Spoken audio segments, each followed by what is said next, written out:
Donc maintenant nous allons aborder la description des nains. Donc là nous pouvons voir Philly, donc qui finalement passe relativement bien en comparaison à son frère. Donc il a un gabarit un peu plus fin que les autres nains, étant donné qu'il est jeune.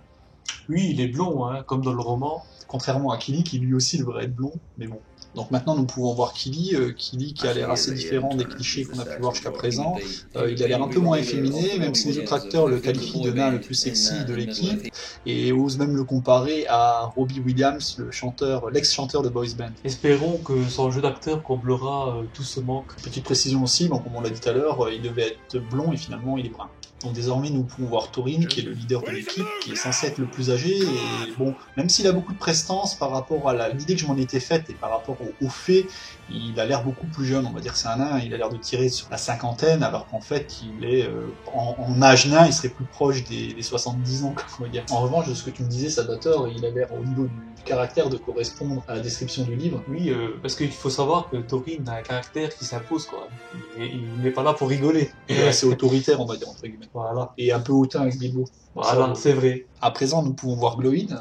Glowin qui est le père de Gimli. Je le voyais pas comme ça, Glowin, parce que dans le roman, ils le décrivent avec une barbe blanche. Et là, ils l'ont fait vraiment comme Gimli. Tel père, tel fils, quoi. Voilà, en fait, à mon avis, le but du jeu, c'est qu'on reconnaisse instantanément qu'il s'agit du père de Gimli. À savoir qu'ils vont se battre avec les mêmes armes, hein. Des petites haches pour lancer et une grosse hache pour frapper. Donc passons maintenant au frère aîné de Glowin, à savoir Oin. Il a une tête un peu plus sévère que celle de son frère. D'ailleurs, quand on voit l'acteur John Callen, donc l'acteur qui l'interprète, il a déjà une tête un peu de psychopathe à la base. D'ailleurs, c'est lui qui s'occupe du feu, c'est lui qui est le plus doué des 12 nains pour allumer les feux dans tous les campements, quoi. Donc à présent, nous pouvons voir Dwalin.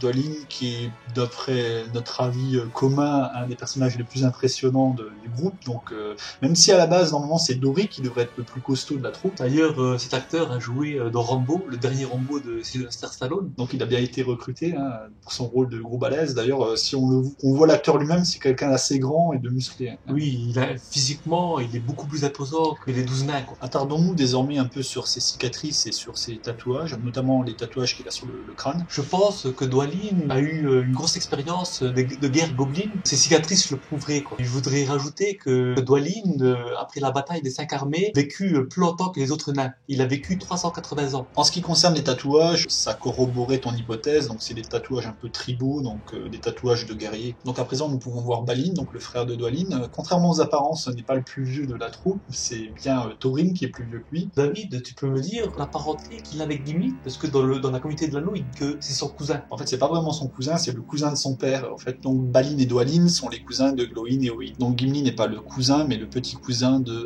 Balin.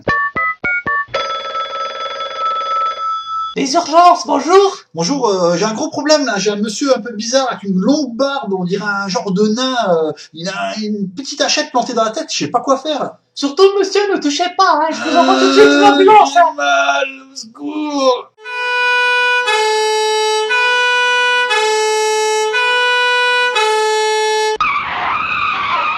Alors rassurez-vous, Bifur va bien parce qu'il s'agissait de Bifur bien sûr. Hein. Donc on a fait cette petite blagounette en fait pour justement vous interpeller par rapport au fait que maintenant qu'on le voit de près, moi qui pensais qu'il avait quelque chose dans les cheveux, en fait c'est carrément une petite hachette qu'il a plantée dans la tête, quoi. D'ailleurs, je me demande comment il fait pour survivre à ça. Justement en fait je pense que au contraire si on lui retire peut-être qu'il fait une hémorragie. À moins que ce soit simplement un trophée pour montrer vous avez vu je me suis battu, je suis un homme fort et tout. J'ai une grosse cicatrice avec une petite hache plantée dedans, quoi. Maintenant nous pouvons apercevoir Bofur. Il me fait même rigoler avec son chapeau de tartare.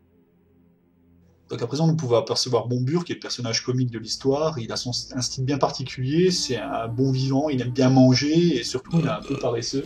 On peut même constater qu'il est un peu dégarni au niveau de son crâne, comme les moines. Il y a le petit Obélix qui pousse en lui, quand même. Alors, Bombur, lui, c'est le personnage qui aime bien manger, qui retarde toujours la troupe, qui se plaît tout le temps. En fait, c'est un peu un croisement entre Dormeur et Grincheux. Et enfin, les trois derniers nains, Dori, Ori, Nori, avec Nori qui a sa coupe si spéciale et Ori qui a un air assez sympathique quand même. Donc pour changer, là on va se taire un peu, on va vous laisser savourer quelques images avec les nains, notamment à table chez Bilbo.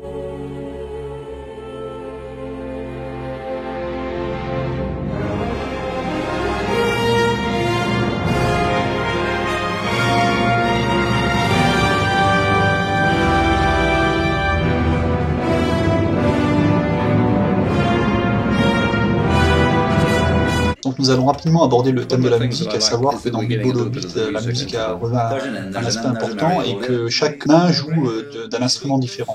Et donc on voit d'ailleurs les acteurs en train de réviser des chansons.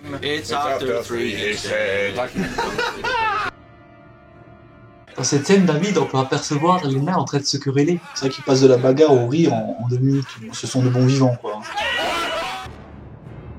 Dans la scène suivante, John Rhys Davies, qui jouait Gimli dans Le Seigneur des Anneaux, rend visite aux nains.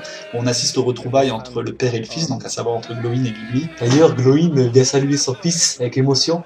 C'est très émouvant.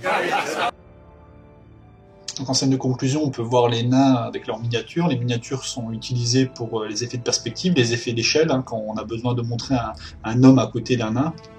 Et ça fait beaucoup de monde, David. C'est clair. Petit bonus à la fin du 3e blog, on voit Christopher Lee aka Saruman, et on sait maintenant pourquoi les studios ont fait le déplacement en Angleterre, dans les studios de Pinewood. C'était donc pour tourner les scènes du Conseil Blanc avec Saruman. Donc voilà, c'est la fin de notre podcast, en espérant que vous preniez autant de plaisir à l'écouter que nous à le réaliser. N'hésitez pas à nous laisser des j'aime ou des commentaires, toute critique sera acceptée du moment qu'elle est constructive. Je vous laisse. Salvatore, t'avais peut-être un mot à rajouter? Non. Donc au revoir. Hein. Allez, bye bye à tout le monde. Ciao.